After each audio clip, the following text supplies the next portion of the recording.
Good evening बच्चे, good evening सभी को, good evening good evening good evening. जैसा कि आप सभी लोग जानते हो कि हम क्लास टेंथ के लिए मैथ्स पढ़ रहे हैं, और उसमें भी हम लोग क्लास टेंथ के मैथ्स का थर्ड चैप्टर यानी कि pair of linear equation in two variables को पढ़ रहे थे, ठीक है। और लास्ट क्लास में हम लोगों ने एक्सरसाइज 3.2 के क्वेश्चन नंबर 2 तक कंप्लीट कर लिया था, और आज हम लोग स्टार्ट करेंगे एक्सरसाइज 3.2 के क्वेश्चन नंबर 3 से, ठीक है। चलिए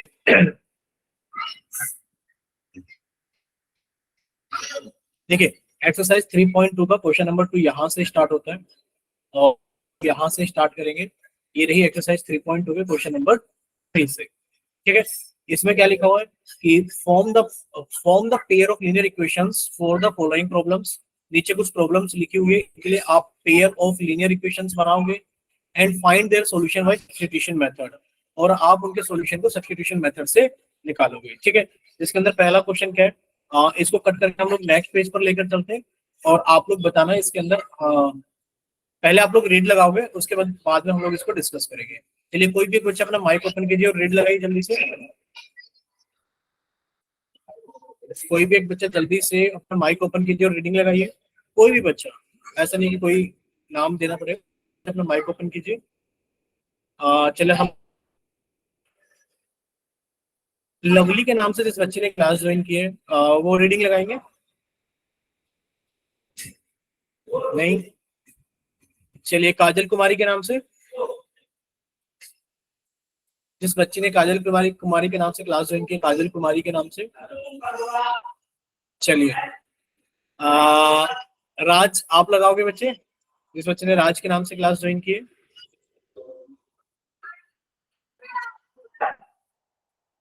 Yes, sir. हाँ, रीडिंग लगाइए बच्चे। The difference between two number is 26 and one number is 3 times the other. Find them. ठीक है, क्या लिखा हुआ है हमारे पास है, ये लिखा है कि the difference between two numbers is 26। दो नंबर्स का difference 20, one number is 3 times the other, find them. यानी कि दो नंबर्स की बात हो रही है, दोनों नंबर्स का डिफरेंस हमें दिया गया 26 है, and one number is 3 times the other. जो एक नंबर है वो दूसरे से यानी कि 3 गुना है। तो क्या आपको नंबर पता है? आपको नंबर्स नहीं पता, क्योंकि लिखा है फाइंड देम। बच्चे, आपने मान लिया let the numbers let the numbers be X and Y. अच्छे, दो नंबर थे तो आपने दो नंबर को एक्स मान लिया और एक नंबर को वाई मान लिया, ठीक है। अब अकॉर्डिंग टू क्वेश्चन क्या दिया हुआ है बच्चे, अगर आप लोग लिखोगे अकॉर्डिंग टू क्वेश्चन, तो अकॉर्डिंग टू क्वेश्चन के अंदर हमें क्या मिला हुआ है, अकॉर्डिंग टू क्वेश्चन। बच्चे, अकॉर्डिंग टू क्वेश्चन के अंदर हम लोग क्या मिला, एक सेकंड हो गया बच्चे, एक सेकंड।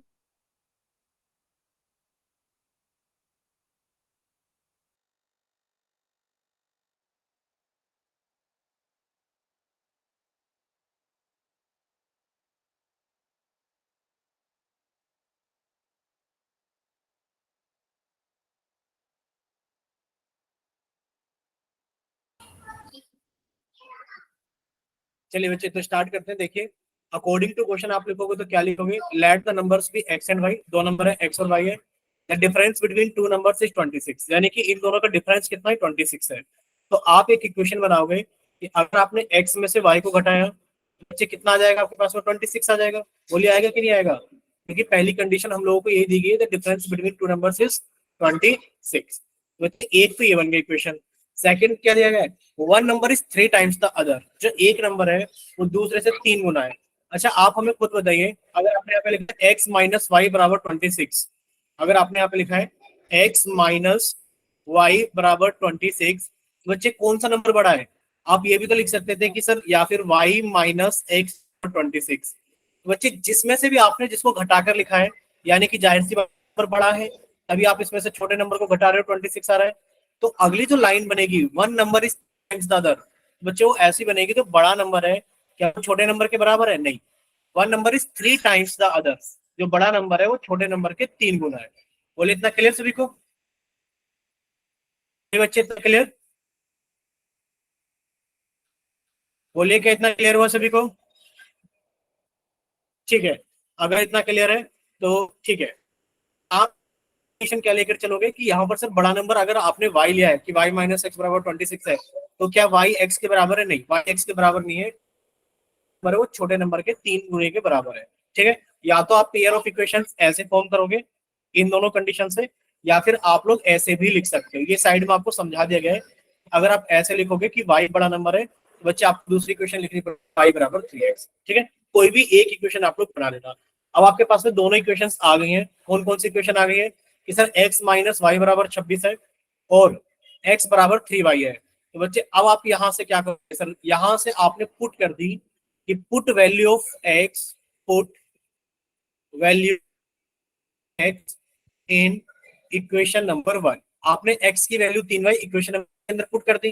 पुट कीजिए यहाँ पर x की वैल्यू 3y, तो कितना बनेगा 3y minus y is equal to 26। बच्चे 3y में से y जाएंगे तो कितने बचेंगे हमारे पास में 2y बचेंगे, यानी कि 2y इक्वल टू 26 और y की वैल्यू कितनी आ गई 26। देखिए इधर 2 मल्टीप्लाई में है तो इधर आके डिवाइड करेगा। बच्चे 2 से कट गया 26 कितने बार में 13 बार में। बच्चे y की वैल्यू कितनी आ गई हमारे पास में 13, यानी कि जो y है वो 13 है। अब आपको x निकालना होगा, तो आपने पुट कर दी y is equal to 13 in equation number 2। तो आपने क्या कर दिया, value of y in equation number किसके अंदर 2 के अंदर, इन इक्वेशन नंबर 2। बच्चे जब आप इक्वेशन नंबर 2 के अंदर y की वैल्यू पुट करोगे तो आंसर कितना आएगा सर, x बराबर कितना है हमारे पास में सर, x बराबर 3y है। तो बच्चे x की वैल्यू कितनी आ गई 3 इंटू y की वैल्यू कितनी है 13, और 3 इंटू 13 कितना हो गया हमारे पास में 39। तो बच्चे x की वैल्यू कितनी आ गई है हमारे पास में 39 आ गई है। बोलिए इतना क्लियर सभी को कि y की वैल्यू 13 यस है सर। और x की वैल्यू 39 है। ठीक है, आपको दो नंबर्स निकालने थे तो दो नंबर्स मिल गए सर। वन नंबर यानी कि एक नंबर आपके पास में होगा कितना हमारे पास में 26 या 13, और एक दूसरा नंबर होगा हमारे पास में कितना होगा बच्चे 13। आप लोग देख भी पा रहे हो, सॉरी 39, कि इन दोनों नंबर्स का डिफरेंस कितना है सर। इन दोनों नंबर्स का डिफरेंस है, अगर डिफरेंस की बात की जाए 26 है, and one number is 3 times the other. अगर देख पा रहे हो तो जो एक नंबर है वो दूसरे का 3 गुना। बोलिए क्लियर सभी को, ठीक है चले आगे। अच्छा जी आप सभी सर। को ना, हाँ माइक ओपन करके बताना होगा सभी को कि सभी को क्लियर है ना। Yes sir. ठीक है, चलिए अब हम लोग चलते हैं आगे। तो ये 3.2 के एक्सरसाइज 3.2 के क्वेश्चन नंबर 3 का फर्स्ट पार्ट था। अभी हम लोग बात कर लेते हैं सेकंड पार्ट की। ठीक है, किसकी बात कर लेते हैं सेकंड पार्ट की। अगर किसी को डाउट है तो प्लीज माइक ओपन करके जरूर पूछना। बाकी तो चैट सेक्शन में सभी ने वाइट कर भेज ही दिया है। चलिए कोई भी एक बच्चा, अच्छा राज आप ही अपना माइक ओपन कीजिए और राज ही रीडिंग लगाएंगे क्योंकि बाकी बच्चे रीडिंग लगाते नहीं है। लगाइए बच्चे reading. Raj. The larger of two supplementary angles exceeds the smaller by 18 degrees and find them. Find that. ठीक है, देखिए क्या लिखा हुआ है, the larger of the larger of to supplementary angles exceeds the smaller by 18 degrees. यानी कि आप बताइए क्या सप्लीमेंट्री एंगल्स का नाम सुना है कभी, जल्दी से बताइए। Yes sir. हाँ बताइए क्या होता है बच्चे सप्लीमेंट्री एंगल्स। सर जिन दो एंगल्स का सम 180 होता है। हाँ बच्चे सप्लीमेंट्री एंगल्स अपनी कॉपी के अंदर हेडिंग डाल लेना जल्दी से, सप्लीमेंट्री एंगल्स। देखिए सप्लीमेंट्री एंगल्स वो होते हैं दो एंगल्स जिनका सम कितना डिग्री कितना हो जाए 180 डिग्री। ठीक है, आप ऐसे लिख लीजिए angle A plus angle B equals to 180 degree. दो एंगल्स का सम जब 180 डिग्री होता है तो वो एक दूसरे के सप्लीमेंट्री एंगल्स कहलाते हैं। ठीक है, बोलिए इतना क्लियर सभी को। और क्या आप लोगों ने कॉम्प्लीमेंट्री एंगल्स का भी नाम सुना है, बताइए क्या आप सभी ने कॉम्प्लीमेंट्री एंगल्स का भी नाम सुना है। Yes sir. बताइए क्या होता है बच्चे कॉम्प्लीमेंट्री एंगल्स। सर जिन दो एंगल्स का सम 90 होता है। ठीक है, तो बच्चे यहाँ पर आप लिख लेना कि angle x plus angle y equals to 90 degree. जब किन्हीं दो एंगल्स का सम कितना होता है 90 डिग्री होता है तो वो कॉम्प्लीमेंट्री कहलाते हैं। अगर दो एंगल्स का सम 180 डिग्री होता है तो सप्लीमेंट्री एंगल्स कहलाते हैं। ठीक है, क्या आप लोग angle sum property of a triangle जानते हैं, angle sum property of a triangle, angle sum property of a triangle, बताइए क्या होती है angle sum property of a triangle? कुछ जो भी बच्चे को मतलब किसी को भी पता है वो अपना माइक ओपन कीजिए और बता दीजिए कि सर ये होती है angle sum property of a triangle. मान लीजिए हमारे पास में P वर्टेक्स है, ये Q वर्टेक्स है और ये R वर्टेक्स है, तो आप कहोगे sir angle P plus angle Q plus angle R कितना होगा? 180 डिग्री होगा। यानी कि किसी भी ट्रायंगल्स के सभी एंगल्स का सम कितना होता है? 180 डिग्री होता है। बोलिए इतना क्लियर सभी को? बोलिए बच्चे क्या इतना क्लियर हुआ सभी को? ठीक है, अगर इतना सभी को क्लियर है तो अब हम लोग आगे चलते हैं। देखिए आप लोगों ने क्या क्या चीजें पढ़ ली बच्चे, ये चीजें आप लोगों ने पढ़ ली हैं कि अगर हम लोग बात करें सप्लीमेंट्री एंगल्स की, सप्लीमेंट्री एंगल्स क्या होते हैं? सर ऐसे दो एंगल्स जिनका सम कितना हो जाए? 180 डिग्री हो जाए, सप्लीमेंट्री कहलाते हैं। कॉम्प्लीमेंट्री एंगल्स, सर ऐसे दो एंगल्स जिनका सम 90 डिग्री हो जाए, कॉम्प्लीमेंट्री एंगल्स कहलाते हैं। Angle sum property of a triangle, triangle के अगर तीनों एंगल्स का सम किया जाएगा तो कितना होगा हमारे पास में? 180 डिग्री होगा। ठीक है, चलिए अब देखिए यहाँ पर ये लिखा हुआ है the larger of two supplementary angles exceeds the smaller by 18 degree. यानी कि सप्लीमेंट्री एंगल्स की बात की जा रही है तो दो एंगल्स होंगे। कितने एंगल्स होंगे? दो एंगल्स होंगे। और उनमें से क्या हो रहा है कि the larger of the two supplementary angles exceeds the smaller by 18 degree. यानी कि बड़े और छोटे एंगल का डिफरेंस कितना है हमारे पास में? कितना बच्चे? 18 डिग्री है। बोलिए इतना क्लियर सभी को? 18 डिग्री का है। तो आपने मान लिया late Yes, sir. let the two supplementary angles be let the two supplementary angles be x degree and y degree. बोलिए इतना क्लियर सभी को कि आपने दो सप्लीमेंट्री एंगल्स मान लिए x डिग्री और y डिग्री है। अब आप क्या लिखोगे? According to question. क्या लिखोगे? According to question. अगर देखा जाए तो बच्चे अकॉर्डिंग टू क्वेश्चन हम लोग देखेंगे, अकॉर्डिंग टू क्वेश्चन कि हमारे पास में दो एंगल्स हैं और दोनों सप्लीमेंट्री एंगल्स हैं। हम लिख सकते हैं कि angle x degree plus y degree बराबर 180 डिग्री। क्यों? क्योंकि दोनों सप्लीमेंट्री एंगल्स हैं।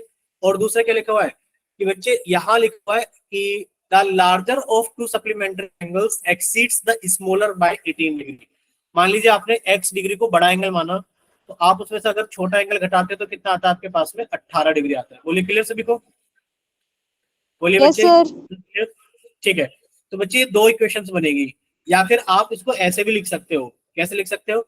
या तो sir x minus y degree बराबर 18 डिग्री होगा, या फिर हो सकता है y एंगल बड़ा हो तो y degree minus x degree बराबर भी कितना हो जाएगा हमारे पास में? y degree minus x degree बराबर भी कितना आएगा? 18।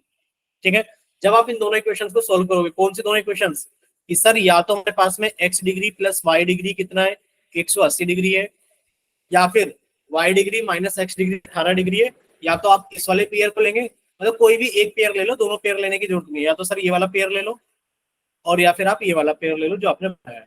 दोनों से वैल्यू सेम आएगी, चाहे आप लोग सोल्व करके देख ले। ठीक है, तो जब आप इसको सोल्व करोगे बच्चे कौन सा मेथड लगाना है? सब्स्टिट्यूशन मेथड लगाना है। आप कहोगे sir x degree plus y degree कितना है हमारे पास में? 180 डिग्री है।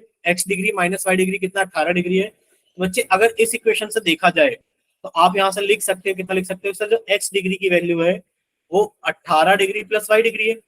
यानी कि आप y को इधर ले गए, कितना हो गया? 18 डिग्री प्लस y डिग्री। ये x की वैल्यू आ गई है।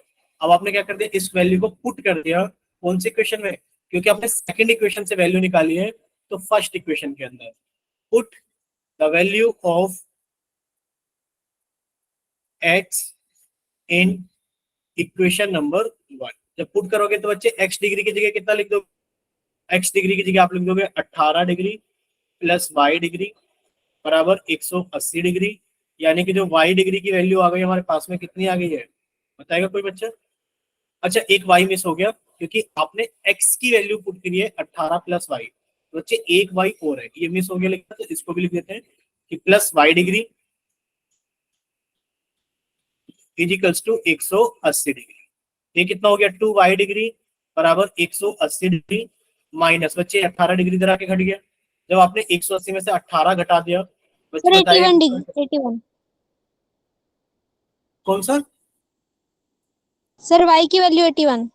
अच्छा, y की वैल्यू 21। ठीक है बच्चे, 180 में से आपने 18 घटाया तो कितना बच गया? 162 डिग्री। और जब आप यहाँ से y की वैल्यू निकालोगे तो कितना आ जाएगा? 162 बटे 2 16 2 एकम 2 81 डिग्री, यानी कि जो y की वैल्यू है वो हमारे पास में 81 डिग्री है और आपने y की वैल्यू पुट कर दी इक्वेशन नंबर 3 के अंदर।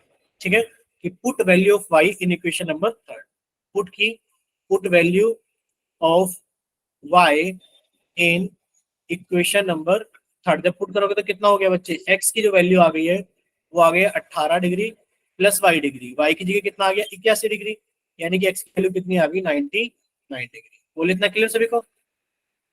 Yes sir. ठीक है, देखिए अगर सभी को क्लियर है तो एक छोटा सा काम करना होगा, सभी को चैट सेक्शन के अंदर वाई लिखकर भेजना होगा, और अगर किसी डाउट है तो आप अपना माइक ओपन कीजिए और बताइए कि आपको कहाँ पर डाउट है जल्दी से। सभी को क्लियर है अच्छे से? ठीक है, नेक्स्ट अब हम लोग थोड़ा सा आगे चलते हैं। देखिए हम लोगों ने 2 क्वेश्चंस कंप्लीट कर लिए और अब हम लोग चलते हैं क्वेश्चन नंबर 3 की तरफ। किसकी तरफ चलते हैं? क्वेश्चन नंबर 3 की तरफ, और इसको लेकर के चलते हैं हम नेक्स्ट पेज के ऊपर, और ये आ गया हमारा नेक्स्ट पेज के ऊपर 13 क्वेश्चन। चलिए कोई भी एक बच्चा रीडिंग लगाएगा माइक ओपन करके, बोलिए। नाम बताएं, हम प्राची आप लगाओगे reading. The coach of a cricket team buys 7 bats and 6 balls for rupees 3,800. He buys 3 bats and 5 balls for rupees 1,750. Find the cost of each bat and each ball. ठीक है, देखिए आपको कोच ऑफ क्रिकेट टीम, यानी कि cricket team के coach हैं, और जब वो मार्केट में खरीदने जाते हैं तो वो बाय 7 बैट, 7 तो बैट खरीदते हैं, एंड 6 बॉल, 6 बॉल खरीदते हैं, और वो शॉपकीपर को कितना अमाउंट पे करते हैं? रुपीज 3,800, यानी कि उन्होंने 7 बैट और 6 बॉल खरीदे और 3800 रुपए खर्च कर दिए। बाद में लेटर, यानी कि वो बाद में फिर से गए, 3 bats and 5 balls for rupees 750, उन्होंने बाद में 3 बैट और 5 बॉल खरीदी, जिनके लिए उन्होंने कितने रुपए पे कर दिए? 1750 रुपए। Find the cost of each bat and each ball, आपको एक बैट एक बॉल की कीमत बतानी है कितने रुपए की होगी। ठीक है, देखिए आप लोगों को एक बैट और एक बॉल की कीमत नहीं पता है तो आप लोगों को उसको क्या कर लेना चाहिए, मान लेना चाहिए। जब हम सॉल्व करेंगे तो let the cost of a bat is equals to rupees X. कितने रुपीज मान लिया आपने? एक्स रुपीज मान ली cost of a bat, and the cost of a ball is equals to rupees Y. आपने एक बॉल की कीमत कितने रुपए मान ली? वाई रुपीज मान ली। ठीक है, एक आप लोगों ने अक्सर देखा होगा कि मान लीजिए एक ऐसा हो सकता है कि आपने पेंसिल और इरेजर वाला क्वेश्चन, पेन या इरेजर वाला क्वेश्चन पहले भी किया था। ठीक है, तो हम लोग क्या करेंगे इसके अंदर, ध्यान से देखना कि मान लीजिए आपने एक पेंसिल की कीमत 7 रुपए, ध्यान से सुनना, एक पेंसिल की कीमत कितने रुपए हमारे पास में? सर एक पेंसिल की कीमत 7 रुपए। ठीक है, आपने कितनी पेंसिल खरीदी? आपने 5 पेंसिल खरीदी, तो ये कितने रुपए पे करोगे आप? बोलिए, माइक ओपन करके बता सकते हैं। अगर एक पेंसिल 7 रुपए की तो 5 पेंसिल कितने की लेकर आओगे? 35। ठीक है, कैसे पता लगा? सर 5 पेंसिल खरीदेंगे, एक पेंसिल 7 रुपए की है, बच्चे हमने कितनी खरीदी? 5 खरीदी, और 7 इंटू 5 कितना हो गया? 35 रुपीज, यानी कितने रुपए खर्च होंगे? मान लीजिए पेंसिल, एक पेंसिल 7 रुपए की है और आपने कितने पेंसिल खरीदे होते? अगर आपने 3 पेंसिल खरीदी होती तो कितने रुपए खर्च होते? आपको सर 7 रुपए की पेंसिल है, हमने 3 पेंसिल खरीदी और हमारे 21 रुपए खर्च हो गया।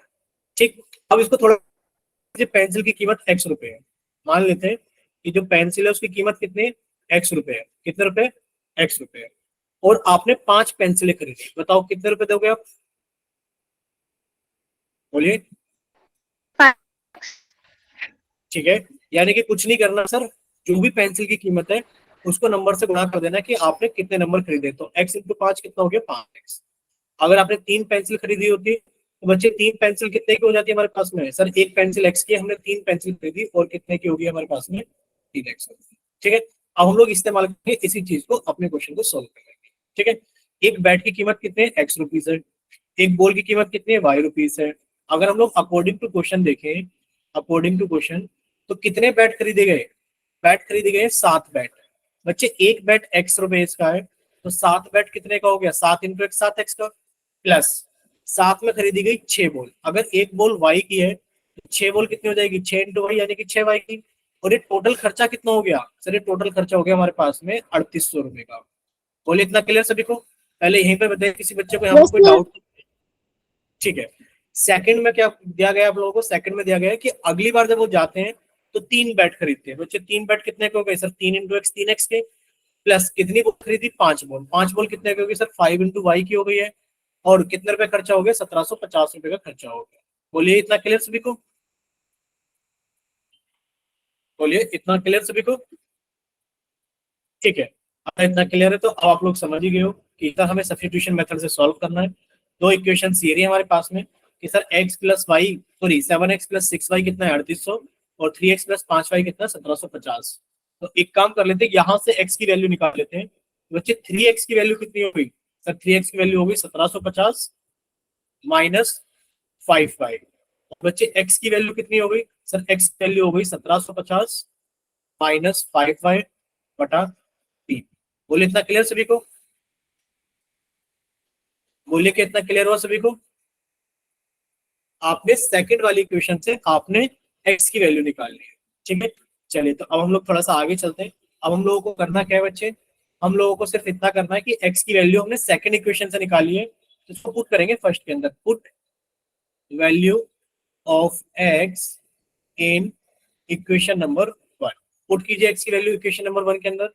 बच्चे 7x प्लस 6y यानी कि 7 इंटू एक्स। बच्चे x की जगह कितना लिखा आपने, 1750 माइनस 5y बटे 3, ये सिर्फ x की जगह पुट किया, प्लस 6y बराबर 38। ठीक है, और आगे सॉल्व करते हैं इसको। जब हम इसको और आगे सॉल्व करेंगे तो बच्चे कैसे सॉल्व करेंगे कि बच्चे 7 की गुणा हम लोग अंदर करेंगे। तो 7 की गुणा अंदर करेंगे, 7 इंटू 0 0, 7 पंजे 35 का 5, हासिल लगा 3, 7 7 49 और 3 कितना हो गया 52, 52 का तो हासिल लगा 5, 7 एक 7 5 12। ठीक है, माइनस 35y बटे 3 प्लस 6y बराबर 3800। क्या यहां तक किसी बच्चे को कोई डाउट है, ये बताइए? क्या यहां तक किसी बच्चे को कोई डाउट? देखिए अगर डाउट है तो प्लीज एक रिक्वेस्ट है कि माइक ओपन करके पूछ लीजिए। बाद में आप लोग कहते हैं ना पूरा सवाल रिपीट कर दो, उससे अच्छा है कि अगर अभी कोई डाउट है तो आप लोग अभी पूछ लो। देखिए आपने एक क्वेश्चन को सोल्व करना सीखा था, किस क्वेश्चन को कि सर अगर x/2 प्लस y/3 बराबर 5 है तो हम लोग क्या करते हैं सर, हम ऐसा करते हैं कि सर इसके नीचे 2 दिख रहा है 3 दिख रहा है, तो 2 और 3 का एलसीएम लिया, एलसीएम कितना आ गया 2 और 3 का 6 आ गया, तो पूरी क्वेश्चन को हम लोग 6 से मल्टीप्लाई कर देते थे। याद है सभी को? ये बताओ याद है कि सभी को कि हम लोग ऐसे सोल्व करते थे? बोल नहीं रहे हो अब आप लोग? बोलिए, ऐसे ही सोल्व करते थे ना हम लोग? ठीक है, तो जब हम लोग इसको ऐसे ही सोल्व करते थे तो बच्चे आपको करना क्या है, आपको सिर्फ इतना करना है कि सर नीचे हमें इसके नीचे 3 दिख रहा है, कितना दिख रहा है सर इसके नीचे, ध्यान से देखना सर, इसके नीचे हमें लिख रहा है 3, कितना दिख रहा है सर, ये रहा 3, और जिसके नीचे कुछ नहीं है सर, इसके नीचे हमें दिख रहा है 1, 3 और 1 का एलसीएम कितना हो गया 3। तो बच्चे हमने पूरी इक्वेशन को मल्टीप्लाई कर दिया 3 से। अब पूरी इक्वेशन को 3 से मल्टीप्लाई कर दो। जब पूरी इक्वेशन को 3 से मल्टीप्लाई करोगे बच्चे कुछ ऐसा आएगा, कैसा आएगा सर, 3 की आपने मल्टीप्लाई किया है। अब आप लोग ध्यान से देखना प्लीज कि सर 3 को मल्टीप्लाई किया है आपने किसके साथ में सर, ये क्या है हमने 12, ये रहा हाँ 12,250 माइनस 35y बटे 3 के साथ में, फिर सर प्लस 3 को हमने मल्टीप्लाई किया 6y के साथ में इजिकल्स टू सर, बाकी हमने 3 को मल्टीप्लाई किया 3800 के साथ। जब आप इसको सॉल्व करोगे बच्चे ये तो 3 से 3 कट गया, यानी कि तो सॉल्व करने के बाद में कितना आ गया सिर्फ सर 12,250 माइनस के 35y प्लस 6 × 18y बराबर सर 0 0। 3800 की गुणा 3 में करोगे बच्चे, 3 की गुणा की 0 में 0 आ गया, 3 की गुणा की 0 में 0 आ गया, 3 8 24 का 4 2, 3 क्या 9 और 2 11। अब आप लोग इसको सॉल्व करोगे तो बच्चे माइनस के 35y प्लस के 18y यानी कि सॉल्व करने पाएगा माइनस के 17y इजिकल्स टू सर ये 11,400 और ये प्लस के 12,250 इधर जाएंगे तो माइनस के 12,250। ठीक है, जब आप इसको घटाओगे बच्चे कितना बचेगा हमारे पास में सॉल्व करने पर कि माइनस के 17y बराबर, बच्चे सॉल्व करोगे तो देखिए 0 में से 0 गया 0, सर 5 में से 0 गया 5, अब ये 12 में से 4 गया तो 8, यानी कि सर ये माइनस के बचेंगे क्योंकि प्लस के नंबर छोटे हैं और माइनस के नंबर बड़े हैं। माइनस से माइनस कट गया और y की वैल्यू कितनी आ गई सर 850/17, 17 पंजे 85 0। सर y की वैल्यू आ गई 50 रुपए। अब बताइए क्या इतना क्लियर है सभी को, y की वैल्यू 50 रुपए आ गई है? बोलिए क्या इतना क्लियर सभी को? बोलिए बच्चे क्या इतना क्लियर हुआ सभी को कि y की वैल्यू 50 रुपए आ गई? ठीक है, सिर्फ नरेश कुमार के नाम से बच्चे ने यस लिखकर भेजा है चैट सेक्शन के अंदर, किसी और ने नहीं भेजा है। चलिए प्राची, अनीश, अनंत पांडे, ठीक है। तो अब आपने क्या करना है बच्चे, एक्स की सॉरी y की वैल्यू 50 जो आई है वो आपको पुट करना है इक्वेशन नंबर 3 के अंदर। कहाँ पुट करना है सर? इक्वेशन नंबर 3 के अंदर लिख देते हैं put value of y in equation number 3। जब आप पुट करोगे तो बच्चे इक्वेशन नंबर 3 क्या है हमारे पास में? सर इक्वेशन नंबर 3 हमारे पास में ये है, क्या है कि सर x बराबर 1750 माइनस 5 इंटू वाई की जगह 50 रख दिया बटे 3। बचे 5 इंटू 50 कितना हो गया 250। 1750 में से 250 गए तो कितने बचेंगे? बोलिए कितने बचेंगे? 1500, यानी कि 1500 बटे 3 कितना हो गया हमारे पास में 500। बोलिए इतना क्लियर सभी को? x की वैल्यू कितनी आ गई है सर? x की वैल्यू 500 रुपए आ गई। बोलिए इतना क्लियर सभी को? देखिए आप लोग सॉल्व कर पाओगे कि सर 50 इंटू 5 कितना होगा सर? 250 होगा। और जब हम लोग 1750 में से 250 को घटा देंगे तो सर हमारे पास में कितना बच जाएगा? 1500 बच जाएगा। x की वैल्यू कितनी आ गई? 1500 बटा 3, 3 से काटा तो कितना आ गया? 500। बोलिए क्या इतना क्लियर हुआ सभी को? एक बार माइक Yes, ओपन sir. करके, ठीक है, यानी कि आप सभी को क्लियर है। अगर किसी को कोई डाउट है तो अपना माइक ओपन करके हमेशा पूछ सकते हैं। चलिए क्वेश्चन नंबर 3 तक हम लोगों ने कर लिया। अभी हम लोग लेकर चलते हैं क्वेश्चन नंबर 4 को नेक्स्ट पेज के ऊपर। ठीक है, क्वेश्चन नंबर 4 को नेक्स्ट पेज के ऊपर। चलिए कोई भी एक बच्चा इसकी रीडिंग लगाइए जल्दी से और उसके बाद हम लोग आगे चलेंगे। फिर लगाइए, कोई भी एक बच्चा रीडिंग लगाइए, राज्य प्राची में से कोई भी एक बच्चा। अच्छा हम बता दें, प्राची आप ही लगा दीजिए। The taxi charge in a city consists of a fixed charge together with the charge for the distance covered. For the distance of 10 km, the charge paid is rupees 105, and for a journey of 15 km, the charge paid is rupees 155. What is the fixed charge and the charge per kilometer? How much does a person have to pay for traveling a distance of 25 kilometer? ठीक है, अब आप लोग ये देखना। देखिए यहाँ पे लिखा है the taxi charges in a city consist of a fixed charge together with the charge of the distance covered. यानी कि अभी आप लोग देखते हैं ओला, उबर, ये रैपिडो जितनी भी है, इन सब चीजों से आप लोग गाड़ी बुक कर सकते हो। मान लीजिए आपने गाड़ी बुक की, गाड़ी बुकिंग के 2 रूल है। क्या रूल है? एक तो फिक्स्ड चार्ज है, क्या है? एक तो फिक्स्ड चार्ज है, और दूसरा क्या चार्ज है हमारे पास में? चार्ज पर किलोमीटर। क्या है हमारे पास में? चार्ज पर किलोमीटर। इसका मतलब क्या है कि देखिए जब आप अपने घर पे गाड़ी को बुलाएंगे बुक करके जाने के लिए, तो किस तरीके से चार्ज ले रहा है कि for a distance of 10 kilometre the charge paid is rupees 105। आप 10 किलोमीटर गए तो आपको 105 रुपए देने होंगे। यानी कि इसके अंदर दोनों चीज इंक्लूड है, एक तो गाड़ी का फिक्स चार्ज और एक चार्ज पर किलोमीटर, दोनों चीजें। ठीक है, और आपने कितने रुपए दिए? 105 रुपए दिए 10 किलोमीटर जाने के। यानी कि आपने 10 किलोमीटर जाने के लिए 105 रुपए। फिर आगे लिखा है for a journey of 15 kilometre, यानी कि अगर आप 15 किलोमीटर जाते हैं तो बच्चे आप कितने रुपए देते हैं? The charge paid is rupees 155, तो आप 155 रुपए देते हैं। What are the fixed charge? क्या आपको फिक्स चार्ज पता? नहीं पता, आपसे पूछा जा रहा है फिक्स चार्ज बताइए कितना होगा।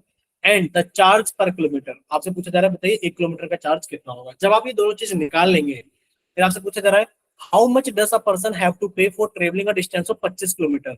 अगर कोई इंसान 25 किलोमीटर जाना चाहे तो बताइए उसको कितने रुपए देने होंगे। आप लोग ऐसा तो नहीं सोच रहे कि सर 25 किलोमीटर जाना है, तो एक काम कर देते हैं, पहले 10 किलोमीटर गया, 15 किलोमीटर गया, सर टोटल 25 किलोमीटर चला गया, और 25 किलोमीटर जाने के कितने रुपए हो जाएंगे सर? 5 और 5 10, हासिल लगाए 5 और 1 6, 260।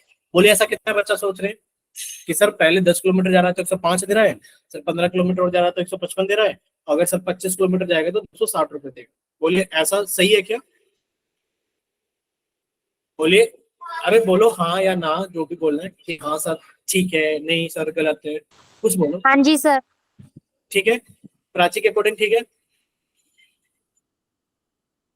और बच्चे हाँ बताइए। सर। हाँ मतलब अभी और बच्चे बताएंगे। राज आप बताइए, आपके अकॉर्डिंग सही है क्या राज?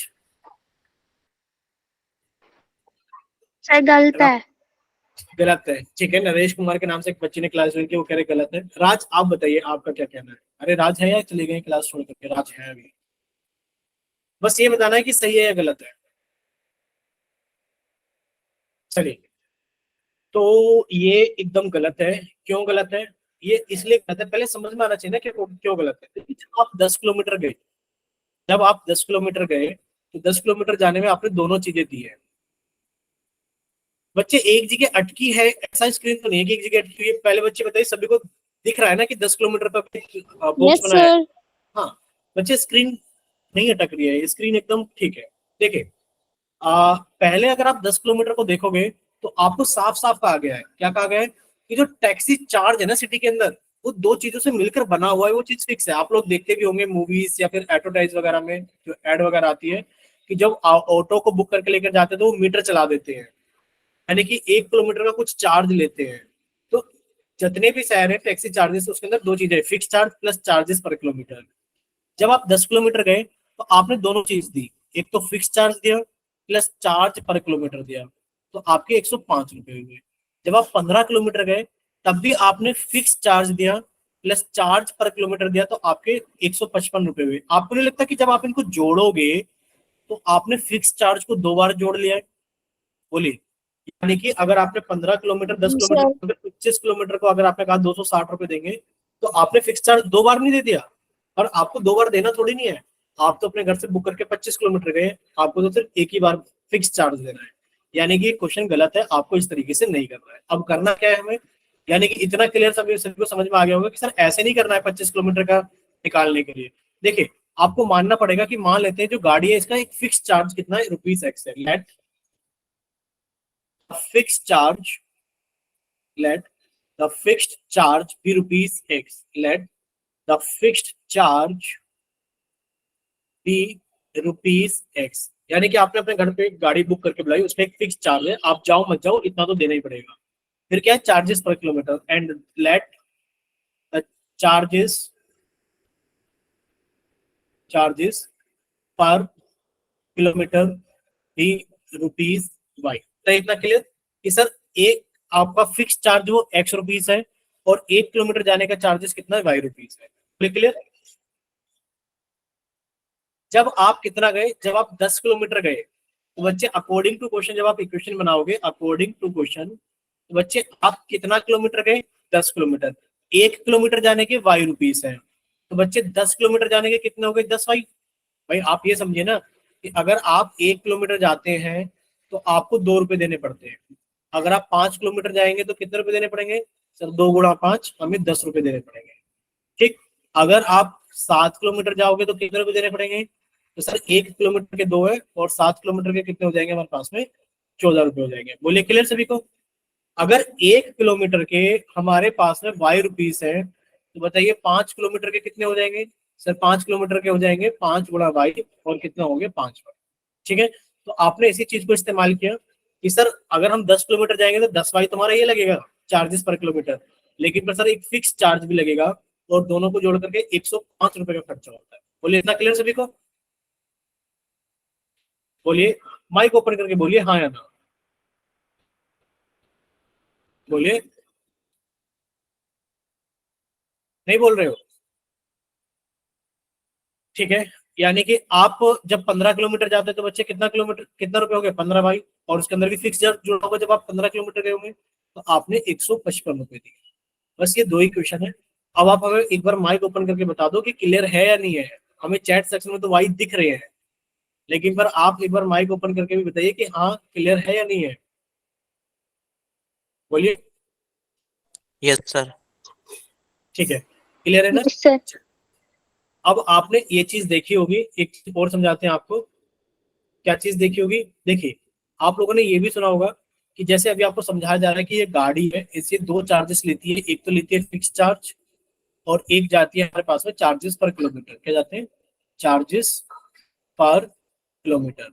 बच्चे आप जब इसको पहली बार आपने अपने घर से देखा, आप 10 किलोमीटर गए अपने घर से, कितने गए 10 किलोमीटर। बच्चे 10 किलोमीटर जाने के आपने फिक्स चार्ज दिया x रुपीज, प्लस 1 किलोमीटर के y रुपीज है, तो 10 किलोमीटर के कितने हो गए 10 y, और आपने कितने रुपए दे दिए उसको 105 रुपए दे दिए। एक बार की घटना थी। अगली बार फिर आपने देखा कि सर आपने फिर से गाड़ी बुलाई अपने घर पर, और इस बार हम कितने गए हैं 15 किलोमीटर गए। कितना गए 15 किलोमीटर। तो आपने कहा सर 15 किलोमीटर के 15 वाई तो वैसे ही हो गए, और इसके अंदर एक फिक्स चार्ज भी है, तो टोटल कितने हो गए 155 रुपए हो गए। अब आप तीसरी बार अपने घर पे गाड़ी बुला रहे हैं। इस बार कितनी बार बुला रहे हैं, तीसरी बार अपने घर पे गाड़ी बुला रहे हैं, और आपको इस बार कितना जाना है 25 किलोमीटर जाना है। तो वही चीज है कि इस बार आपको 25 किलोमीटर जाना है, तो आप इन दोनों को जोड़कर पैसे नहीं दोगे कि पिछली बार मैं 10 किलोमीटर गया था तो 105 दिए थे, फिर मैं 15 किलोमीटर गया तो 155 दिए, अब मैं 25 किलोमीटर जा रहा हूँ तो इन दोनों को जोड़ कर दूंगा। नहीं, इन दोनों को जोड़कर नहीं दे रहे। आपको 25 किलोमीटर के चार्जेस भी कितने देने होंगे सर, x प्लस 25 वाई। बोले इतना क्लियर सभी कि आपको 25 किलोमीटर के चार्जेस x प्लस 25 वाई देने होंगे। तो बच्चे यहाँ पर वही इक्वेशन आ गई है। कौन कौन सी इक्वेशन आ गई है कि सर दो इक्वेशन बनकर आ गई हमारे पास में, कि एक तो x प्लस 10 वाई बराबर 105 है, और हमारे पास में एक है x प्लस 15 वाई बराबर 155 है। तो जब आप इसको सॉल्व करोगे सब्स्टिट्यूशन मेथड से, तो आपने सबसे पहले यहाँ से x की वैल्यू निकाली। बच्चे x की वैल्यू कितनी आ गई 155 माइनस 15 वाई। बोलिए इतना क्लियर, बोलिए इतना क्लियर। आपने क्वेश्चन नंबर 2 से x की वैल्यू निकाली 155 माइनस 15 वाई। ठीक, चल बच्चे आपने क्या करते, इसकी वैल्यू को पुट कर दिया। क्या करते, पुट कर दिया, put value of x in equation number 1। ठीक है, आप x की वैल्यू को पुट करो इक्वेशन नंबर 1 के अंदर। बच्चे कितना आ जाएगा हमारे पास में, x इसी के पुट कर दिया 155 माइनस के 15 वाई प्लस के 10 वाई बराबर 105। ये आपने पुट कर दिया। जब आप इसको सॉल्व करोगे तो बच्चे माइनस के 15 वाई और प्लस के 10 वाई कितना हो गया हमारे पास में, माइनस के 5 वाई बराबर 105। बच्चे प्लस के 155 है, इधर आके क्या हो गया माइनस के 155 हो गए। बच्चे सॉल्व करोगे तो माइनस के 5 वाई किसके बराबर हो गया, सर प्लस के 105 और माइनस के 155। सर ये माइनस के 55 के बराबर आ गया, आगे कि नहीं आ गया, सॉरी 50 के बराबर आ गया। बच्चे कट गया, तो y की वैल्यू कितनी आ गई, सर y की वैल्यू आ गई 50/5 यानी कि 10। बोले इतना क्लियर सभी को कि सर y की वैल्यू कितनी है 10। यहां तक बताइए एक बार जल्दी से माइक ओपन करके, क्या सभी को क्लियर है, बोलिए क्या यहां तक सभी को क्लियर है, किसी को कोई डाउट तो नहीं है। ठीक है, यानी कि सभी को सारी चीजें क्लियर है। अब आप लोग आगे देखना, बच्चे y की वैल्यू कितनी आ गई 10। अब आपने इसको पुट कर दिया इक्वेशन नंबर 3 के अंदर। क्या कर दिया, इक्वेशन नंबर 3 के अंदर पुट कर दिया। Put value of y, put value of y in equation number 3 put कीजिए। बच्चे x की वैल्यू कितनी है 155 माइनस 15 वाई। बच्चे x की वैल्यू कितनी आ गई 155 माइनस 15 गुणा 10। बच्चे 15 गुणा 10 कितना हो गया 155 माइनस 150, और कितना आ गया x की वैल्यू 5। बच्चे x की वैल्यू कितनी आ गई 5। बच्चे आपका फिक्स चार्ज कितना हो गया 5 रुपए हो गया, और चार्जेस पर किलोमीटर कितना हो गया 10 हो गया। बोले क्लियर सभी को, इसका जो फिक्स चार्ज है वो 5 रुपए है, और जो चार्जेस पर किलोमीटर है सर जी वो 10 रुपए है। ठीक है, बोलिए इतना क्लियर सभी को। अब आपको जाना है 25 किलोमीटर। बच्चे 25 किलोमीटर जाने के लिए आपको करना क्या होगा, सर 25 किलोमीटर के जाने के लिए हमें एक तो फिक्स चार्ज देना होगा, और प्लस हमें 25 वाई देना होगा। तो सर हमारे पास है फिक्स चार्ज तो 5 रुपए, प्लस से कितना हो गया 25 इंटू वाई की वैल्यू कितनी होगी 10, यानी कि कितना हो गया हमारे पास है सर 5 प्लस 25 इंटू 10 कितना हो गया 250, और ये कितना हो गया जोड़ने पर सर 255 हो गया। ठीक, यानी कि जब आप 25 किलोमीटर जाओगे तो आपको 255 रुपए देने हैं। अब बोलिए क्या इतना सभी को क्लियर है, प्लीज माइक ओपन करके बता दीजिए कि हाँ सर क्लियर है। अगर डाउट है तो भी अपना माइक ओपन करके पूछ लीजिए कि सर मेरे को यहाँ पर ये डाउट है। बोलिए जल्दी से, बोलते नहीं हो आप लोग चैट सेक्शन में यस यस यस यस लिखते रहते हो, बताओ कैसे पता लगेगा। वीडियो देखने वाले को ये भी तो पता लगे कि जब आप बोलते हो तो आपका नाम सामने आता है कि हाँ इसको क्लास के अंदर समझ में आ गया था, जब सर ने पूछा कि बताओ समझ में आया कि नहीं आया। जल्दी से एक एक बारी बारी करके अपना नाम बताते जाओ। समझ में आया ना सभी को? नहीं आया अभी तक समझ में? Yes, sir. ठीक है, चलिए, ठीक ठीक ठीक ठीक ठीक। टेस्ट लेंगे हम वर्ड प्रॉब्लम्स के, तब पता लगेगी कितना बच्चों को समझ में आया। चलिए एक और क्वेश्चन चलते हैं हम लोग लेकर के। एक फ्रैक्शन वाला क्वेश्चन है और इसको लेकर के चलते हैं फिर नेक्स्ट पेज के ऊपर। ये रहा क्वेश्चन और इसको रीड करेंगे राज, क्योंकि प्राची ने पहले ऑलरेडी 2 क्वेश्चन को रीड कर दिया है। तो राज ये क्वेश्चन आप रीड करोगे? कीजिए राज, रीडिंग लगाइए। A fraction becomes 9 by 11 if 2 is added to both the numerator and the denominator. If 3 is added to the both numerator and the denominator, it becomes 5 by 6. Find the fraction. ठीक है, यानी कि क्या हुआ है हमारे पास में, आप लोग फ्रैक्शन को तो जानते होंगे, आपने फ्रैक्शन नाम सुना होगा। फ्रैक्शन क्या होता है? देखिए बच्चे, फ्रैक्शन की अगर हम लोग बात करें, फ्रैक्शन क्या होता है, तो कोई भी चीज जब हमारी लिखी होती है एक्स अपॉन वाई की फॉर्म में या फिर पी अपॉन क्यू की फॉर्म में, तो ये सारी चीजें क्या कहलाती है? हमारी फ्रैक्शंस कहलाती है। क्या कहलाती है? फ्रैक्शंस कहलाती है। अब देखिए फ्रैक्शन में 2 चीजें होती है, एक तो ऊपर वाला हिस्सा होता है, एक तो अपॉन के ऊपर वाला हिस्सा होता है, ये वाला हिस्सा। इसको हम लोग बोलते हैं न्यूमरेटर। क्या बोलते हैं? न्यूमरेटर। और एक हिस्सा होता है हमारे पास है बट्टे के नीचे वाला, यानी कि अपॉन के साइन के नीचे वाला, जिसको हम लोग बोलते हैं डिनोमिनेटर। बोले इतना कितना क्लियर सभी को? ठीक है, तो अब यही हमें चीज दी गई है कि अ फ्रैक्शन बिकम्स 9 by 11। एक फ्रैक्शन जो होती है, मान लीजिए आपको क्या फ्रैक्शन पता है? नहीं, वो कह रहा है कि एक फ्रैक्शन हो जाती है 9/11 जब, कब? if 2 is added to both the numerator and the denominator। जब आप उसके न्यूमरेटर और डिनोमिनेटर में दोनों में 2-2 जोड़ देते हो तो फ्रैक्शन 9/11 हो जाती है।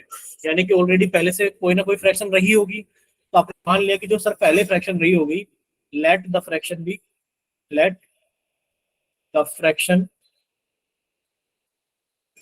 B x upon y। पहले हमारे पास में एक फ्रैक्शन थी x अपॉन y। अब अकॉर्डिंग टू क्वेश्चन क्या हुआ? अकॉर्डिंग टू क्वेश्चन ये हुआ कि अ फ्रैक्शन बिकम्स, ये फ्रैक्शन थी और ये कितनी हो गई? 9/11 हो गई। A fraction becomes 9 by 11। A fraction becomes 9/11 कब? If 2 is added to both the numerator and the denominator. जब आप इस फ्रैक्शन के न्यूमरेटर में भी 2 जोड़ देते हो और डिनोमिनेटर में भी 2 जोड़ देते हो, तो कितनी हो जाती है फ्रैक्शन? 9/11 हो जाती है। ठीक है, if 3 is added to both the numerator and the denominator it becomes 5 by 6। यानी कि फ्रैक्शन 9/11 नहीं होती, ये फ्रैक्शन 5/6 हो जाती। कब? जब आप 2 की जगह कितना जोड़ देते? न्यूमरेटर और डिनोमिनेटर दोनों में 3-3 जोड़ देते। बोले इतना क्लियर सभी को?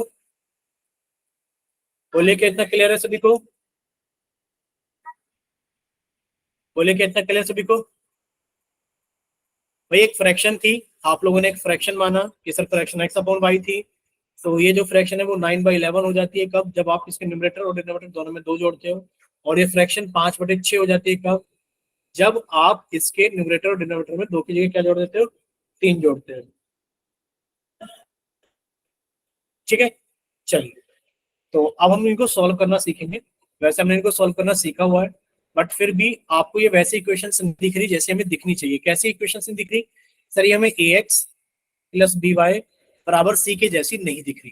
तो अब हम इन्हें ax प्लस बी वाई बराबर सी के जैसी बनाएंगे। कैसे बनाएंगे? कि आपने इनको क्या कर दिया? क्रॉस मल्टीप्लाई कर दिया है। क्या कर दिया आपने? इनको क्रॉस मल्टीप्लाई कर दिया है। कीजिए बच्चे, क्रॉस मल्टीप्लाई का मतलब है 11 की गुणा, तो आपने किए x प्लस 2 में, और बच्चे बराबर होगा जब आपने 9 की गुणा किए y प्लस 2 में। कीजिए सोल्व, बच्चे अंदर लेके जाओगे मल्टीप्लाई में, कितना हो जाएगा सर? 11x प्लस 11 दूनी 22 बराबर 9y प्लस 9 दूनी 18। बच्चे 11x में से आपने 9y घटाया, क्यों? क्योंकि सर इधर प्लस का तो इधर आके माइनस का हो गया, बराबर सर 18। इधर ये प्लस के y है तो इधर, सॉरी 22 है तो इधर आके माइनस के 22 हो गए। बच्चे कितना हो गया? 11x माइनस के 9y बराबर माइनस के 4। क्या किसी बच्चे को यहाँ पर कोई डाउट है? यहाँ तक बताइए एक बार जल्दी से। क्या किसी बच्चे को यहाँ तक कोई डाउट है कि चीज ना समझ में आई हो? कोई चीज, कोई डाउट हो तो बताइए। नहीं है, सभी को क्लियर है? चलिए, अब आप दूसरी इक्वेशन को सॉल्व करेंगे। बच्चे दूसरी इक्वेशन को सॉल्व करते हैं, फिर से क्रॉस मल्टीप्लाई करेंगे। यानी कि जो 6 है हमने इसकी मल्टीप्लाई की है x प्लस 3 के अंदर, और जो बच्चे हमारे पास में 5 है, हमने इसकी मल्टीप्लाई की y प्लस 3 के अंदर, ठीक है। तो 6 के अंदर मल्टीप्लाई किया तो कितना हो गया 6x प्लस 18 बराबर 5 के अंदर मल्टीप्लाई किया तो कितना हो गया 5y प्लस 15। बच्चे सॉल्व करोगे तो 6x, ये इधर आके माइनस के 5y हो गया बराबर 15 और इधर आके माइनस के 18 हो गया। सॉल्व करोगे बच्चे 6x माइनस 5y बराबर माइनस के 3। अब यहाँ बताइए क्या इसमें कोई डाउट है, ये बताओ तो बस, क्या इन दोनों में किसी बच्चे को कोई डाउट है, ये बताइए बस, बोलिए किसी को डाउट है? नहीं है। चलिए तो बच्चे अब हमारे पास में 2 इक्वेशन है। सर इक्वेशन कौन कौन सी है ध्यान से देखना। सर 2 इक्वेशन है, यानी कि 11x माइनस 9y बराबर माइनस के 4, ये एक इक्वेशन है। और सर 6x माइनस के 5y बराबर माइनस के 3, ये हमारे पास में दूसरी इक्वेशन। चलिए अब इन दोनों इक्वेशन को सॉल्व करेंगे बाय सब्स्टिट्यूशन मेथड। तो आप लोग क्या करोगे, सर यहाँ से एक काम कर लेते हैं, x की वैल्यू निकाल लेते हैं। सर ये 6x की वैल्यू कितनी होगी, सर ये 5y इधर जाके माइनस के थे तो प्लस के 5y हो गए, और ये माइनस का 3 था तो ये ऐसा का ऐसे रहेगा। बच्चे x की वैल्यू कितनी हो गई, सर 5y माइनस 3 बटे 6, ये हमारे पास में इक्वेशन नंबर 3 आ गई, जो कि आपने इक्वेशन नंबर 2 से बनाई थी। अब आपने क्या कर दिया, पुट कर दिया, put value of x, put value of x in equation number 1, ठीक। तो आपने x की वैल्यू इक्वेशन नंबर 1 के अंदर पुट कर दी, कीजिए पुट। और जब पुट करोगे तो कितना हो जाएगा, सर ये हो जाएगा 11 इंटू एक्स, बच्चे x की जगह कितना लिख दिया 5y माइनस के 3 बटे 6 minus 9y equals to minus के 4, ठीक। चलिए जब आप इसको सॉल्व करोगे बच्चे, अब आप 11 के अंदर मल्टीप्लाई करोगे, सर 11 पंजे 55y minus 11 33 upon 6 minus 9y बराबर माइनस के 4। सर नीचे 6 दिख रहा है, अभी आपने सिखाया था पूरी इक्वेशन को आपने इसको 6 से मल्टीप्लाई कर दिया। जब आप पूरी इक्वेशन को 6 से मल्टीप्लाई करोगे तो क्या होगा, सर ये होगा कि 6 की मल्टीप्लाई हो गई 55y माइनस के 33 बटे 6 में, सर 6 की मल्टीप्लाई हो गई 9y में, और सर 6 की मल्टीप्लाई हो गई माइनस के 4। बच्चे 6 से 6 कट गया, यानी कि सर 55y माइनस 33, और सर ये कितना आ गया 6 निम्न 54y equals to 6 Chowk 24। Sir ये 54y होगा, 54y, थोड़ा सा मिस्टेक आप लोग ध्यान रखा करो। सर ये कितना हो गया 54y हो गया, कितना हो गया 54y। बच्चे 55y में से 54y गया तो कितना बचा y बचा, सर ये माइनस के 33 थे, इधर आके प्लस के 33 हो गए, माइनस के 24 हो गए। बच्चे y की वैल्यू कितनी आ गई 9। अब आप में से किसी बच्चे को अगर डाउट है कि y की वैल्यू 9 में डाउट है, एक बार अपना माइक ओपन कीजिए और बताइए क्या किसी बच्चे को यहाँ पर डाउट है कि y की वैल्यू 9 कैसे आई है, बोले डाउट है किसी को? नहीं बोल रहे हो, फिर से नहीं बोल रहे, ठीक है, यानी कि किसी को कोई डाउट नहीं है। आपने कहा सर y की वैल्यू कितनी आ गई 9, तो अब हम लोग y की वैल्यू 9 पुट कर देंगे, put value of 9, sorry put value of y, put value of y in equation number 3। बच्चे पुट कर दो इक्वेशन नंबर 3 के अंदर y की वैल्यू कितनी आई है, y की वैल्यू 9, यानी कि आपने यहाँ पर y की वैल्यू 9 पुट करिए, x बराबर 5 इंटू 9 माइनस 3 बटे 6। बच्चे 5 × 45 माइनस के 3 बटे 6, सर ये कितना आ गया 42 बटे 6, और ये कितना आ गया 7। सर x की वैल्यू कितनी आ गई है, बोले क्या यहाँ तक क्लियर? सर y की वैल्यू 9 और x की वैल्यू 7 है, y की वैल्यू 9 और x की वैल्यू 7 है, क्लियर सभी को? अगर क्लियर तो जल्दी से y टाइप करो, और अगर डाउट है तो आप लोग n टाइप करो, या फिर अपना माइक ओपन डाउट, मतलब माइक ओपन करके डाउट पूछ लीजिए। नहीं बता रहा फिर से कोई? नहीं बता रहा भाई कोई भी कि डाउट है कि नहीं है? चैट सेक्शन हम देख रहे हैं। चलिए अब जाकर के आना शुरू हुआ है प्राची का, लवली के नाम से बच्ची का, ठीक है। चलिए एक लास्ट क्वेश्चन और बचता है आपके पास में, क्वेश्चन नंबर 6, उसको आप लोग होमवर्क में सोल्व करोगे हम सिर्फ आपको इक्वेशंस बनाने सिखाएंगे, ठीक है। क्यों? क्योंकि सर ये वर्ड प्रॉब्लम्स है किसकी, एज से रिलेटेड, और एज से रिलेटेड वर्ड प्रॉब्लम हम लोगों ने सीख रखी है। तो बच्चे आप लोग इस पर जल्दी से रीडिंग लगाइए। रीडिंग लगाएंगे इस बार प्राची, लगाइए रीडिंग।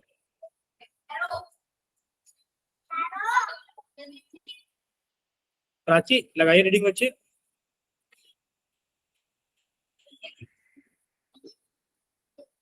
शायद प्राची है नहीं।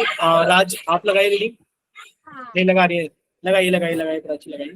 5 years hence, the age of Jacob's will be 3 times that of his son. 5 years ago, Jacob's age was 7 times for that of his son. What are their present age? ठीक है, यानी कि अब आप लोगों ने देखा सर ये एज से रिलेटेड प्रॉब्लम है, किससे रिलेटेड है, एज बेस्ड प्रॉब्लम। और बच्चे एज बेस्ड प्रॉब्लम्स के अंदर हमने आपको पहले बताया है, फिर से बता रहे हैं कि आप लोग नोट डाउन करके लिख लेना। क्या नोट डाउन करके, कि सर हम अपने अपने प्रेजेंट एज से आगे भी जा सकते हैं और पीछे भी जा सकते हैं। हमेशा लेट करेंगे हम प्रेजेंट एज, लेट करेंगे हमेशा किसको, present age. Let the present age, let the present age be x year, हमेशा आप प्रेजेंट एज ही मानोगे। अब देखिए दो वर्ड मिलेंगे आपको, हेंस और आफ्टर। दो वर्ड मिलेंगे आपको, हेंस और आफ्टर। बच्चे मान लीजिए लिख दिया जाए 7 years हेंस, क्या लिख दिया जाए, 7 years हेंस, क्या लिख दिया जाए, 7 years हेंस, यानी कि अभी प्रेजेंट से 7 साल बाद इन फ्यूचर, यानी कि हेंस आफ्टर यूज किए जाते हैं फॉर फ्यूचर, फॉर फ्यूचर। बच्चे आप क्या करोगे, अपनी आज जो भी प्रेजेंट एज है तो 5 साल बाद, आने वाले 5 साल बाद के बाद तो 5 साल हो जाओगे। बच्चे जो प्रेजेंट एज हो जाएगी 7 साल के बाद, वो कितनी हो जाएगी आपकी एज, x प्लस 7 ईयर्स, ठीक है। 7 साल बाद आपकी एज x प्लस 7 ईयर्स हो जाएगी। एक वर्ड होता है हमारे पास में एगो, एक वर्ड होता है बिफोर। अगर आपसे पूछा जाए कि 7 ईयर्स बिफोर आपकी एज कितनी थी, तो कितनी थी, वो आज की जो एज है उसमें से 7 को कम कर दो। बोलिए इतना सभी को, फ्यूचर में जाने के लिए ऐड कर दिया और पास्ट में जाने के लिए आपने सब्ट्रैक्ट कर दिया। कर आप प्रेजेंट एज में ही ऐड रहे हैं और प्रेजेंट एज में से ही घटा रहे हैं। लास्ट क्लास में बताया था, अगर आप इसको लिख दोगे 7 माइनस एक्स, बच्चे गलत हो जाएगा, ठीक है। चलिए अब आते हैं अपने सवाल की तरफ। सवाल बहुत आसान है। यहाँ पर पूछा जा रहा है, क्या पूछा जा रहा है, अंडरलाइन करने वाली थे, what are their present ages. कौन कौन है सर, 2 लोग हैं, जैकोब और जैकोब का, ठीक है। Let the present age, let the present age of Jacob,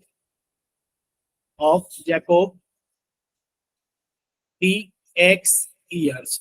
जो प्रेजेंट एज है जैकोब की एक्स ईयर्स है, and the present age, and the present age of son be y years. जो सन की एज है वो वाई ईयर्स है। अब लिखा 5 years हेंस, 5 साल बाद इन फ्यूचर क्या होगा, यानी कि 5 years हेंस, यानी कि फ्यूचर में 5 साल बाद क्या होगा। जो जैकोब की एज होगी, जैकोब एज बच्चे वो 5 बढ़ जाएगी, x प्लस 5 ईयर्स हो जाएगी, और जो सन की एज होगी वो भी कितनी हो जाएगी सर, y प्लस 5 ईयर्स हो जाएगी, यानी कि दोनों अपने एज से 5-5 साल बढ़ जाएंगे। और अकॉर्डिंग टू क्वेश्चन क्या है, the age of Jacob will be 3 times that of its son, यानी कि अगर अकॉर्डिंग टू क्वेश्चन देखा जाए तो क्या इन फ्यूचर 5 साल बाद जैकोब और जैकोब के सन की एज बराबर हो जाएगी, नहीं। जैकोब की जो एज है वो सन के एज की 3 times हो जाएगी। बोले इतना क्लियर सभी को, ठीक।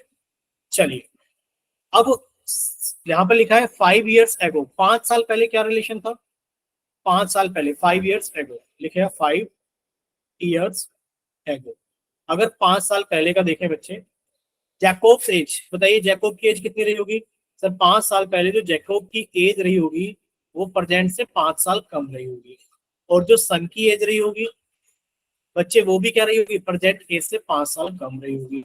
और अगर आप अकॉर्डिंग टू क्वेश्चन देखें तो 5 साल पहले क्या केस था अकॉर्डिंग टू क्वेश्चन? ये केस था, Jacob's age was 7 times that of his son, यानी कि जो जैकोब की एज थी कितनी थी? x minus 5। क्या वो अपनी सन की एज के बराबर थी? नहीं सर, इसका वो कितने टाइम्स था? सर इसका वो 7 टाइम्स था। बोले था क्लियर सभी को? अभी आपको माइक ओपन करके बोलना पड़ेगा कि हाँ ये क्लियर है या फिर ये क्लियर नहीं है। सभी को क्लियर है? कोई ऐसा बच्चा जिसको क्लियर ना हो? भाई कोई ऐसा बच्चा है जिसको ये क्लियर नहीं है? आपको दोनों इक्वेशंस मिल गई हैं, अब आपको 3 को अंदर मल्टीप्लाई करना है। ये आप लोगों का होमवर्क है, प्लीज आप लोग इसको होमवर्क में जरूर सॉल्व कर लेना। और नेक्स्ट क्लास के अंदर हम लोग क्या करेंगे, अपनी जो आने वाली एक्सरसाइज है उसको कंप्लीट कर देंगे। एक्सरसाइज के अंदर आप लोग देख लो 3.3 के अंदर वर्ड प्रॉब्लम्स हम लोग मेजर उठाएंगे 3.3 में से। ठीक है, 5 वर्ड प्रॉब्लम है, पहले इनको करेंगे और उनके बाद जो टाइम बचेगा पहला और दूसरा क्वेश्चन करेंगे। और नेक्स्ट क्लास में आपका ये खत्म हो जाएगा चैप्टर नंबर 3 और हम लोग स्टार्ट कर देंगे चैप्टर नंबर 4। ठीक है, बोलिए प्राची।